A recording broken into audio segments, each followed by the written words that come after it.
नमस्कार, क्राइम तक देख रहे हैं आप। आपके साथ मैं हूं मनीषा झा, मेरे साथ हैं चिराग गोठी। और आज हम जिस मुद्दे पर बात करने वाले हैं वो बहुत संवेदनशील है, लेकिन पाकिस्तान इसको जिस लिहाज से ले रहा है, जिस तरह की बयानबाजियां सामने आ रही हैं, उसे देखकर लग नहीं रहा कि वो इसकी संवेदनशीलता को समझ पा रहे। पाकिस्तान में मॉब लिंचिंग की घटना सामने आई और वहाँ आमतौर पर आती रहती है इस तरह की घटनाएं, जिसे लेकर उन्हें कोई अफसोस नहीं है। अच्छा। कोई ऐसी प्रतिक्रिया सामने नहीं आती है जिसे लेकर लगे कि गलत हुआ या हम कोशिश करेंगे कि इसको ठीक किया जाए या ऐसा ना हो। ऐसा कुछ भी नहीं है। लेकिन जो घटना सामने आई है उसकी वीडियो तो हम नहीं दिखा सकते। इतनी गंदी तरीके से मॉब लिंचिंग में मारा गया है एक शख्स को। श्रीलंकाई कुछ युवक है, श्रीलंकाई युवक है जिसको पूरी भीड़ जो है बुरी तरह से पीट रही है और इतनी बेरहमी से उसको पीटा गया कि उसकी जो शरीर के सिर्फ 9 हड्डियां जो है वो बची, बाकी सारी हड्डियां टूट गई।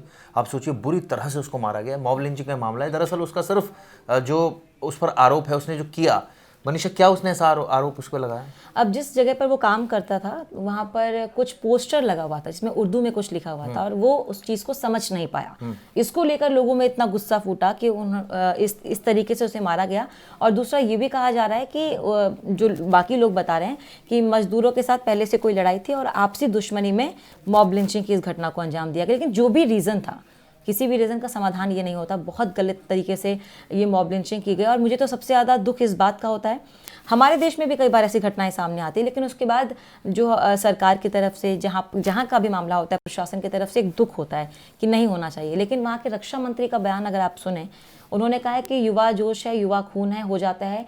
वो कहते हैं मुझसे भी हो सकता है, अगर मैं गुस्से में हूँ। और कॉलेज टाइम पर जब मैं था तो मेरे को भी ऐसा गुस्सा था, आप लोग हैं, आपको भी होगा। आप बताइए कितनी संवेदनहीनता है ये। बिल्कुल सही कहा। और जिस तरह से पूरी घटना दोस्तों सामने आई है, इसका वीडियो बड़ा दर्दनाक है। बुरी तरह से पीटा जा रहा है और इतनी बुरी तरह से पीटा गया, जैसे मैंने पहले ही बताया कि 9 हड्डियाँ ही बची हैं। घटनाएं भारत में भी होती है, ऐसी बात नहीं, तमाम जगहों पर होती है, लेकिन एक्शन जो है वो तुरंत दिया जाता है। और ऐसे में वहाँ के अगर रक्षा मंत्री ऐसा बयान दे तो आप अंदाज़ा लगा सकते हैं कि वहाँ की सरकार जो है क्या उसको सपोर्ट कर रही है इस चीज़ को, या फिर क्या चाहती है एक्चुअली। इस घटना ने एक चीज़ और भी बताई हमें कि जो छोटी सी एक विवाद हुआ, जो अभी तक बात ये सामने आई कि पोस्टर को लेकर एक विवाद था जिसमें उर्दू में लिखा हुआ, और उसके बाद इस बात को लेकर विवाद हुआ। एग्जैक्ट क्या रीज़न है, क्या वाकई झगड़ा था, पुरानी दुश्मनी थी जिस वजह से? लेकिन जब भीड़ पीट रही है तो मुझे लगता है पुरानी दुश्मनी वाला एंगल हमको रूल आउट कर देना चाहिए। वो हो नहीं सकता, क्योंकि जब भीड़ मार रही है, पुरानी दुश्मनी अगर 3-4 लोगों से होगी तो 3-4 लोग ही पीटेंगे, लेकिन अगर पूरी भीड़ मार रही है तो ये साफ है कि ऐसा वहाँ र्यूमर फैला या लोगों को बताया गया कि ये कहीं ना कहीं एक धर्म विशेष के प्रति ये कहा जाए कि अनादर प्रस्तुत कर रहा है, और ये एक तरह से कहा जाए कि उसके अगेंस्ट में बात कर रहा है, और इसी वजह से उसको शायद मारा गया। लेकिन मुझे लगता है कि ये कोई रीज़न नहीं हो सकता। ये इतनी बेरहमी से अगर किसी को पीटा जा रहा है, कानून है, कानून अपना काम कर सकता था। उसको पुलिस को फ़ोन किया जा सकता था, पुलिस अपने आके जो भी एक्शन बनता है वो ले सकती थी।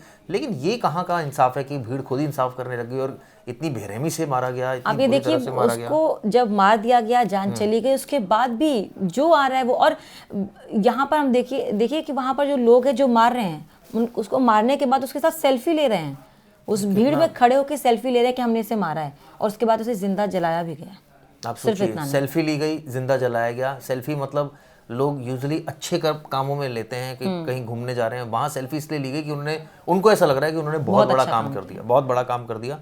लेकिन इसकी जितनी निंदा की जाए उतना कम है, और ऐसे में सख्त एक्शन की ज़रूरत है, क्योंकि ये सिर्फ मामला मुझे लगता है एक देश तक नहीं जुड़ा है, इसको यूनाइटेड नेशंस को भी सोचना चाहिए कि अगर इस तरह से किसी देश में हो रहा है ऑब्वियसली। लेकिन ये इंटरनल मामला बोलकर इसको ये ना कहा जाए कि इंटरनल मामला है, ठीक है, वो अपना इन्वेस्टिगेशन कर रही है। कई बार सरकार फर्जी में ही कहती है हम इन्वेस्टिगेशन कर रहे हैं जी, ये है वो है। लेकिन कहीं ना कहीं ये बहुत ही दर्दनाक है, और ये तस्वीरें जो है बहुत ज़्यादा डिस्टर्ब करती हैं, ये ऐसी वीडियो बहुत ज़्यादा डिस्टर्ब करती है जिसमें इतनी बेरहमी से मारा गया हो।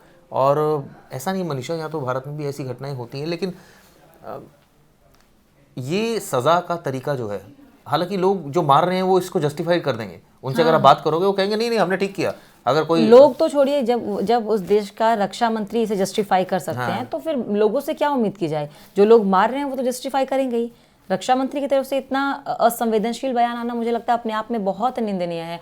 और गलतियां सबसे होती है, हमारे देश में बहुत सारे केसेस सामने आते हैं, लेकिन उसके बाद जो सरकार का स्टैंड होता है वो कभी ये नहीं होता कि ठीक हुआ। भले ही माने किसी राज्य में किसी की सरकार है, उनके राज्य में बहुत ज़्यादा क्राइम बढ़ रहे हैं, लेकिन कितना अपने आप को प्रिटेंड करने के लिए कि वो ये तो बोलते हैं और वो कोशिश करते हैं कि इन तमाम चीज़ों को ठीक किया जाए। वो मुझे कभी केस याद आ रहा है यूपी का, जिसमें जो एक शख्स था जिसकी गाड़ी पलट गई थी, जो मर गया था, जो दुबे, जिसको विकास दुबे आई थिंक नाम था, कानपुर वाला, उसको लेकर बड़े विवाद हुए, लोगों ने, बहुत गुस्सा था लोगों में, और लोगों ने ये कहा कि ऐसे बंदे को मार देना चाहिए, इसको तुरंत सजा मिलनी चाहिए। और किसी को कानून पर विश्वास नहीं था, मुझे लग रहा है, इसलिए शायद प्रशासन की तरफ से अब इसको मैं ये नहीं कह रहा कार्रवाई की गई, इस तरह से किया गया, लेकिन सवालों के घेरे में तो प्रशासन आया। लेकिन ऐसा नहीं हुआ जैसा इस वीडियो में देखने मिला कि इतनी बेरहमी से किसी को मारा जा रहा है। आरोप उस पर भी थे, 9 पुलिस कर्मियों की हत्या का आरोप था। तो कानून एक है, कानून अपने हिसाब से काम करता है और उसको करने दिया जाना चाहिए। लेकिन कहीं ना कहीं एक चीज़ और भी है, कुछ लोग मनीषा फ्रस्ट्रेट भी होते हैं कि कानून का जो प्रोसेस है इतना लंबा है, इतना टीडियस है कि कुछ होने वाला नहीं है, चलो हम ही इंसाफ कर देते हैं। तो ये ऐसे लोग भी जो उसको जस्टिफाइड कर देंगे। ठीक है, अगर कोई मामला ऐसा है कि किसी ने रेप किया है और उसे सजा नहीं मिल रही है तो लोगों का गुस्सा लाजमी है, मैं समझ सकती हूँ। लेकिन एक व्यक्ति जो शायद उर्दू नहीं पढ़ पाया या फिर कोई और छोटी मोटी घटना रही होगी, छोटी मोटी बात, उसको लेकर ऐसा इंसाफ करना, ये तो बहुत नाइंसाफी है और बहुत निंदनीय है। आप किसी को इस तरीके से किसी की जान लेना, सही बात है, ग्रेविटी ऑफ ऑफेंस देखना चाहिए ना कि क्या उसने ऐसा कर दिया। अब भाई वो अगर 4 लोगों को कत्ल कर रहा है तो ठीक है, अगर एक बार को फिर भी जस्टिफाइड लोग कर देंगे, लोग कर देंगे, कानून नहीं करता उसको जस्टिफाई, कानून किसी भी एंगल से नहीं करता। हम समझ सकते हैं लोगों में गुस्सा है कि उसने गलत किया, पर मॉब लिंचिंग में किसी को इतनी बुरी तरीके से मारना, वो वीडियो हम नहीं दिखा सकते हैं, लेकिन क्योंकि हमने वो वीडियो देखा है और इसीलिए हम इस बात को समझ पा रहे हैं। आपकी क्या दोस्तों राय है एज ए व्यूअर, क्या इंसाफ इसी तरह मिलना चाहिए? क्या आप भी ये जो एक तरह से कहा जाए कानूनी प्रक्रिया उससे दुखी हो चुके हैं? क्या आपको लगता है कि justice delayed is justice denied, जो एक कॉन्सेप्ट है कि अगर न्याय देरी से मिल रहा है तो वो न्याय नहीं है, क्या आप इस बात को मानते हैं? क्या आपको लगता है कि रेप केसेस में या दूसरे ऑफेंसेस में चूंकि ट्रायल अगर होते होते भी 3-4 साल लग जाते हैं, इसलिए ऐसे केसेस में तुरंत एक सार्वजनिक रूप से फांसी दी जानी चाहिए, ऐसे अपराधियों को बख्शा नहीं जाना चाहिए?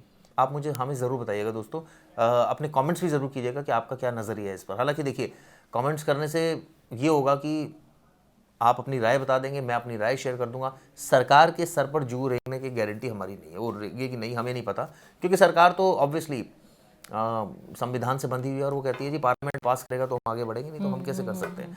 तो ये बड़ा लंबा डिबेट है टॉपिक का, लेकिन कहीं ना कहीं अपनी राय तो प्रकट की जा सकती है। बिल्कुल। तो ये वीडियो दोस्तों कैसे लगी हमें ज़रूर बताइएगा, अपने कमेंट्स ज़रूर कीजिएगा। और जाते जाते मैं एक आपसे मतलब आपने जो मेरे बर्थडे पर विश किया, मैं उसके लिए थैंक्स बोलता हूँ दोस्तों। मैंने कमेंट भी किया है और उम्मीद यही करते हैं कि आपका परिवार खुशहाल होगा और आप जो है हमारी वीडियो ज़रूर देखते रहेंगे, आगे भी देखेंगे। और जो भी उसमें सजेशंस हैं या आपको लगता है कि वीडियो और बेहतर हो सकती थी, वो हमें ज़रूर बताइएगा दोस्तों। फिलहाल के लिए शुक्रिया।